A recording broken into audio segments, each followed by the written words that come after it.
NCERT CBSE political science class 10 उसमें हमारा chapter number 3 है जेंडर रिलीजन एंड कास्ट। तो हम लोग इसकी समरी देखते हैं। बहुत ही ब्रीफ में मैं कोशिश करूंगा बताने की इस चैप्टर में हमें क्या क्या पढ़ना है, और अच्छे से समझने के लिए और डिटेल्स के लिए आप एनसीईआरटी रीडिंग कर सकते हैं। अलग अलग जगह से आप पढ़ सकते हैं, देख सकते हैं। इस वीडियो में मैं सिर्फ बताऊंगा कि क्या क्या बेसिकली हम लोग को पढ़ना है। एनसीईआरटी के ये डायरेक्ट नोट्स हैं, तो एनसीईआरटी रीडिंग आप ज़रूर करिएगा, आपको और अच्छे से समझ में आएगा। यहाँ ब्रीफ में आगे बढ़ते हैं। समरी, तो यहाँ पर हमें 3 काइंड्स ऑफ सोशल डिफरेंसेस पढ़ने हैं जो सोशल डिवीज़न और इनइक्वालिटीज़ का फॉर्म ले सकते हैं, इसलिए हमें बहुत ही ध्यान से इन्हें देखना है। तो पहला हमारे पास है जेंडर, दूसरा रिलीजन और तीसरा caste. The existence of social diversity does not threaten democracy. Democracy के लिए मुश्किल तो है, लेकिन ये थ्रेटन नहीं करता है डेमोक्रेसी को। हम लोग देखेंगे कि हम लोग धीरे धीरे इसमें आगे बढ़ सकते हैं, और लॉज और बहुत सारे ऐसे रूल्स हैं जिसको अच्छे से हम लोग इम्प्लीमेंट करें तो फिर डेमोक्रेसी को थ्रेटन नहीं करेगा। ये जो डिफरेंसेस है सोसाइटी में। पहला, जेंडर एंड पॉलिटिक्स।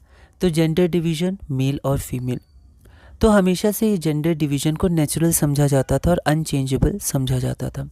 स्टीरियोटाइप्स होते हैं इसमें, जैसे किसी व्यक्ति या वस्तु के बारे में पहले से कोई सोच बना लेना, है ना। जैसे आगे देखेंगे कि जो फीमेल्स होती हैं या महिलाएं होती हैं वो घर का काम करती हैं, और जो आदमी होते हैं वो क्या करते हैं, बाहर का ही काम करते हैं। तो ये सब स्टीरियोटाइप्स हैं, है ना, जो पहले से सोच बना ली जाती है, जबकि हो सकता है वो सच नहीं है। और आज हम देखते हैं कि जो फीमेल्स हैं या जो वीमेन है वो हर काम करती हैं, ठीक है।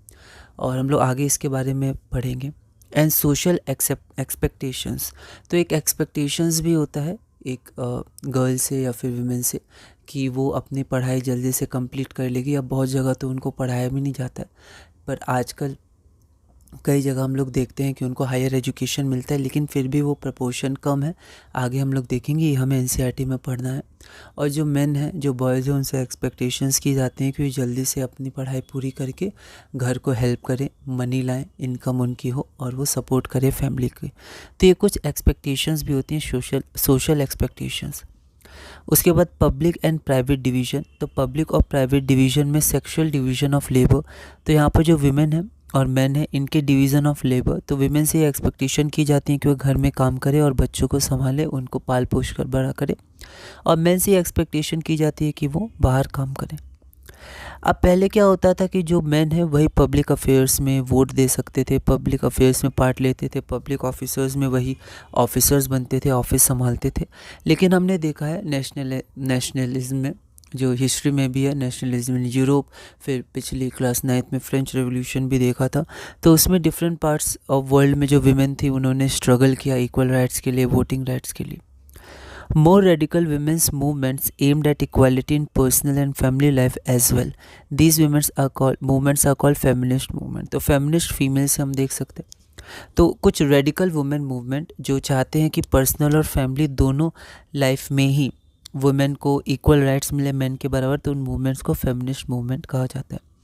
फेमिनिस्ट किसे कहा जाता है, तो वुमेन या मैन, चाहे वो महिला हो चाहे वो पुरुष हो, आदमी हो, जो बिलीव करता है, ये विश्वास करता है कि जो वुमेन है उनको इक्वल राइट्स और अपॉर्चुनिटीज़ मिलनी चाहिए। वुमेन और मेन दोनों के लिए इक्वल राइट्स और अपॉर्चुनिटीज़ होनी चाहिए। जो स्ट्रगल करते हैं इनके लिए, जो इस पे बिलीव करते हैं पूरी तरह से, उनको फेमिनिस्ट कहते हैं, चाहे वो वुमेन हो या मैन हो। अब हम लोग देख सकते हैं जो वुमेन है वो ऑल फील्ड्स में हर जगह काम करती हैं, ठीक है। वो जो भी मेन काम करते हैं, इंजीनियर, डॉक्टर, साइंटिस्ट, तो वो लोग हर जगह काम करती हैं। लेकिन जो पहले था, पहले ये जो एक्सपेक्टेशंस था, आज भी बहुत जगह ये एक्सपेक्टेशन है कि विमेन से कि वो अपनी पढ़ाई पूरी कर लें, या फिर कई जगह उन्हें पढ़ाया भी नहीं जाता है रूरल एरियाज़ में। पर फिर भी ये ट्रेंड बहुत ही बदला है अब अर्बन एरियाज़, और कई जगह रूरल एरियाज़ में वुमेन को एजुकेशन मिलता है, लेकिन फिर भी अभी हायर एजुकेशंस उनको पूरी नहीं मिलती है। तो फिर भी, लेकिन ये सुधार में है, पर फिर भी अगर अभी देखा जाए तो हायर एजुकेशन में उनकी जो हिस्सेदारी है, प्रपोर्शन है, वो कम है एज़ कम्पेयर टू मैन। लेकिन आज विमेन हर फील्ड में काम करती हैं, और स्कैंडिनेवियन कंट्रीज जो हैं जैसे स्वीडन, नॉर्वे, फिनलैंड, इनमें participation of women in public life, public affairs बहुत ही ज़्यादा होता है। लेकिन फिर भी अगर हम लोग इंडियन सोसाइटी, अपनी सोसाइटी की बात करें, तो आज भी ये मेल डोमिनेटेड सोसाइटी है मेजॉरिटी में, और ये पैट्रियार्कल सोसाइटी। पैट्रियार्कल सोसाइटी मतलब होता है कि एक सोसाइटी जो मेन को ज़्यादा पावर देती है, ज़्यादा महत्व देती है as compare to women. Literacy rate of women कम है as compare to man. Parents prefer to spend their resources for the boys education. तो पेरेंट्स जनरली चाहते हैं कि उनका बेटा, उनका लड़का आगे की पढ़ाई करे, तो अगर रिसोर्सेज वो स्पेंड करते हैं, लिमिटेड रिसोर्सेज अगर उनके पास हैं और अगर उन्हें स्पेंड करना हो तो ज़्यादातर पेरेंट्स प्रेफर करेंगे कि अपने बेटे को, लड़के को पढ़ाने का एज़ कम्पेयर टू बेटियों को। The proportion of women among the highly paid and valued job is still very small. तो वुमेन जो है वो काम तो कर रही हैं, हर हाई जॉब वो करती हैं, हाईली पेड जॉब, लेकिन फिर भी अगर प्रपोर्शन की बात हुआ, कंपैरिजन की बात हो, तो फिर मेन से उनका जो प्रपोर्शन या कंपैरिजन है वो मेन के मुकाबले उनका नंबर्स अभी कम है। The work done by man is more visible because most of their work leads to generation of income. अब अगर आप एनसीईआरटी में देखिएगा तो ये जो एक सर्वे किया गया था तो उसमें पता किया गया था कि एक जो एवरेज वुमेन होती है, एक जो महिला होती है, वो 1 घंटा लगभग ज़्यादा काम करती है रोज़ आदमियों से, लेकिन फिर भी उसके वर्क को वैल्यू क्यों नहीं मिलती? तो मेन रीज़न है इनकम जनरेशन का। जो मेन काम करते हैं, जो पुरुष काम करते हैं, वो लोग क्या करते हैं कि वो लोग के जो भी वो काम करते हैं उससे पैसा आता है, आदमी जो भी काम करते हैं उनसे इनकम आती है, ठीक है, तो उनका विजिबल होता है, ठीक है, जो वो काम कर रहे हैं। लेकिन जो विमेन है वो काम करती हैं, ज़्यादा काम करती हैं हर दिन आदमियों से, लेकिन फिर भी उनका जो वर्क होता है वो इनविजिबल होता है। ऐसा क्यों? ऐसा इसलिए क्योंकि वो जनरली अनपेड होता है। ऐसा समझा जाता है कि ये तो काम है ही, इन्हें करना है, लेकिन फिर भी वो बहुत मेहनत का काम होता है, लेकिन क्योंकि वो अनपेड होता है, उसमें कोई पेमेंट या इनकम जनरेशन नहीं होती है, इसलिए उसको नेगलेक्ट कर दिया जाता है, कई बार इग्नोर कर दिया जाता है। आगे हम लोग बढ़ते हैं इक्वल रेम्यूनरेशन एक्ट 1976। तो इस एक्ट में था कि equal wages should be paid to equal work, कि अगर कोई इक्वल वर्क कर रहा है तो उसको इक्वल वेजेस मिलना चाहिए और जेंडर पे डिस्क्रिमिनेशन नहीं होना चाहिए। अगर कोई वुमेन मैन के बराबर काम कर रही है तो सेम वेज मिलना चाहिए। लेकिन अगर हम लोग रियलिटी में देखें तो ज़्यादातर आज भी सारे एरियाज़ में वुमेन को कम इनकम या उनको कम पेमेंट मिलती है as compare to man. Many parts of India, तो आज भी इंडिया में कई पार्ट्स हैं जो पेरेंट्स जहाँ पर प्रेफर करते हैं टू हैव सन्स, कि उनको बेटा हो, और अगर बेटी हो तो वो उसका सेक्स सेलेक्टिव एबॉर्शन करवा देते हैं, तो पहले एबॉर्शन करवा दिया जाता है। तो इसके कारण एक डिक्लाइन हो गया है चाइल्ड सेक्स रेशियो में, कि नंबर ऑफ गर्ल चिल्ड्रन पर 1000 बॉयज़ है ना, पर 1000 बॉयज़ में कितनी गर्ल चिल्ड्रन है। तो ये सेक्स सेलेक्टिव एबॉर्शन के कारण ये डिक्लाइन हो रहा है, क्योंकि आज भी कई पार्ट्स ऑफ इंडिया में जो पेरेंट्स हैं वो बॉयज़ को प्रेफर करते हैं, लड़कों को। Reports of various kinds of harassment, exploitation and violence against women, है ना, तो कई रिपोर्ट्स आती हैं, लेकिन जनरली इन इश्यूज़ को एडिक्वेट अटेंशन नहीं दिया जाता है, इग्नोर कर दिया जाता है कई बार। तो मैनी फेमिनिस्ट मूवमेंट और वुमेन्स मूवमेंट हुए, क्योंकि अटेंशन तो मिलता है कहा जाता है, लेकिन फिर भी जो स्टेप्स मिलने चाहिए, स्टेप्स लेने चाहिए इनको रोकने के लिए, वो नहीं हो पाते। और कई बार तो अटेंशन भी नहीं दिया जाता है, और कई बार जब दिया भी जाता है इन सब इश्यूज़ में, तो पर वैसे स्टेप्स नहीं लिए जाते हैं कि आगे इनको कम कर दिया जाए, है ना, या आगे कोई ऐसी सुरक्षा दी जाए जिससे ये ना हो या बहुत कम हो। तो इसीलिए जो फेमिनिस्ट मूवमेंट है वो हुए, ताकि इन सब चीज़ों को, जो भी इतने सारे केसेस हैं, इनको कम किया जा सके, वुमेन की सिक्योरिटी बढ़ाई जा सके। तो इसलिए जो मूवमेंट्स हुए हैं उनका एम क्या था, उन्होंने क्या कहा, तो उन्होंने जनरली ये कहा कि जब तक विमेन को पावर नहीं मिलेगी, जब तक विमेन पावर कंट्रोल नहीं करेंगी, तब तक उनकी प्रॉब्लम्स को एडिक्वेट अटेंशन नहीं मिलेगी। अब वुमेन के पास पावर कैसे आ सकती है? तो एक तरीका है अगर वो पार्टिसिपेट करें पब्लिक अफेयर्स में, है ना। तो यहाँ पर एक तरीका था to have more women as elected representatives. तो अगर उनको रिप्रेजेंटेटिव ज़्यादा, अगर वुमेन हो, रिप्रेजेंटेशन हो उनका, तो फिर वो पावर होल्ड कर पाएंगे और वो वुमेन के लिए मतलब लॉज बना पाएंगी, या फिर उनको एग्जीक्यूट कर पाएंगी, इम्प्लीमेंट कर पाएंगी, सुरक्षा बढ़ा पाएंगी। तो पंचायती राज जो है और म्यूनिसिपैलिटीज़ में है, उनमें अब 1/3 सीट्स रिजर्व होती है लोकल गवर्नमेंट में विमेन के लिए, मतलब 1/3 सीट पर वुमेन रहेगी। लेकिन ये अभी पंचायत में और म्यूनिसिपैलिटीज़ में है। अब यहाँ पर एक बिल है, अब एक सिमिलर बिल है जो रिप्रेजेंटेशन कहता है, या उस बिल में है रिप्रेजेंटेशन ऑफ विमेन, वो भी रिजर्वेशन पर, कि reservation of the women of reservation of at least 1/3 of seats in the Lok Sabha. मतलब जैसे यहाँ हमने देखा कि पंचायत और म्यूनिसिपैलिटीज़ में 1/3 सीट्स अब हैं रिजर्व्ड विमेन के लिए, लेकिन जो लोकसभा है और जो लेजिस्लेटिव असेंबलीज़ हैं उनमें अभी विमेन के लिए 1/3 सीट एटलीस्ट रिजर्व नहीं है। तो एक बिल है जो ये मांग करता है या जो कहता है कि विमेन के लिए रिज़र्व होना चाहिए पंचायत और म्यूनिसिपैलिटीज़ की तरह 1/3, लेकिन वो बिल अभी तक पास नहीं हुआ है। The bill has not been passed. उसके बाद हम लोग देखते हैं रिलीजन, कम्युनलिज्म एंड पॉलिटिक्स। तो पहले जेंडर देखा, अब रिलीजन को हम लोग देखते हैं। Differences based on religions. तो यहाँ मैंने बहुत ही शॉर्ट में लिखा है, आप एक बार एनसीईआरटी रीडिंग कर सकते हैं इसको और अच्छे से समझने के लिए। तो religion is often expressed in the field of politics. Politics में कई बार रिलीजन का टॉपिक आता है।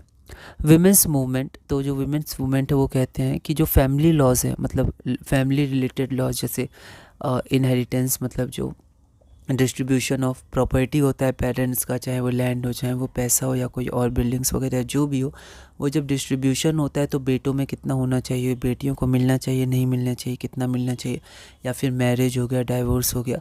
तो ये सब अलग अलग रिलीजन्स के लिए अलग अलग होते हैं। लेकिन जो वुमेन मूवमेंट कहती है कि इन सब में विमेन के संग डिस्क्रिमिनेट किया जाता है। ठीक है, तो यहाँ पर ये कुछ टॉपिक्स वहाँ पर हैं, कुछ कुछ यहाँ पर चीज़ें लिखी गई हैं एनसीईआरटी में कि कैसे कैसे differences based on religion show होता है सोसाइटी में, पॉलिटिक्स में। तो आप एक बार उसको देख सकते हैं। उसके बाद आगे है कम्युनलिज्म। अब कम्युनलिज्म क्या होता है? तो when religion is seen as a basis of the nation, जब रिलीजन को ही किसी नेशन का बेसिस माना जाए। ठीक है, when beliefs and demands of one religion are represented as superior to those of other religions। तो एक रिलीजन्स की जो मांग होती है या एक रिलीजन का जो स्टेटस होता है वो ज़्यादा, उसके डिमांड्स बिलीव्स को ज़्यादा मतलब वैल्यू दी जाए अदर रिलीजन्स के बिलीव्स और डिमांड्स के कंपैरिजन में, तो वहाँ पर कम्युनलिज्म होता है। Using religion in politics is communal politics. तो इसी को कम्युनल पॉलिटिक्स कहते हैं, जब रिलीजन को यूज़ करके पॉलिटिक्स में कुछ किया जाता है तो उसको कम्युनल पॉलिटिक्स कहा जाता है। Religion is the principal basis of social community. तो वो मानते हैं कि जो रिलीजन है वही बेसिस है किसी सोसाइटी का या कम्युनिटी का। फिर एक आता है political mobilisation, special appeal to the interest और emotions of voters of one religion in preference to other. जब रिलीजन के आधार पे, धर्म के आधार पे वोट मांगा जाता है, उनके सेंटिमेंट्स को अपील किया जाता है और वोट मांगा जाता है, तो पॉलिटिकल मोबिलाइजेशन होता है। उसके बाद सेकुलर स्टेट। तो यहाँ पर जो हमारा देश है तो इसमें सेकुलर स्टेट है ये, तो इसमें कॉन्स्टिट्यूशनल प्रोविजंस है जो किसी भी एक रिलीजन को स्पेशल स्टेटस नहीं देते हैं। No official religion for the Indian state. तो इंडियन स्टेट के लिए कोई ऑफिशियल रिलीजन नहीं है। Freedom to profess, practice and propagate any religion और नॉट टू फॉलो एनी। तो कोई भी रिलीजन के बारे में प्रोफेस कर सकते हैं, प्रैक्टिस कर सकते हैं, प्रोपोगेट कर सकते हैं, या फिर अगर किसी रिलीजन को फॉलो नहीं करना है तो किसी रिलीजन को फॉलो नहीं भी कर सकते। कॉन्स्टिट्यूशन में प्रोविज़न है। Prohibits discrimination on grounds of religion. अगर रिलीजन को आधार मान के डिस्क्रिमिनेट किया जा रहा है लोगों में तो वो गलत है, वो प्रोहिबिटेड है। Allows the state to intervene in the matter of religion in order to ensure inequality. तो स्टेट या गवर्नमेंट मतलब इंटरवीन कर सकते हैं उन मैटर्स में, रिलीजन के उन मैटर्स में जो इक्वालिटी नहीं दे रहे हैं, मतलब ऐसे मैटर्स जो सोसाइटी में इक्वालिटी नहीं दे रहे हैं उसमें स्टेट गवर्नमेंट जो है वो इंटरवीन कर सकती है। फिर अगला हम लोग देखते हैं तीसरा, पहला जेंडर था, दूसरा रिलीजन, तीसरा कास्ट है। Caste and politics.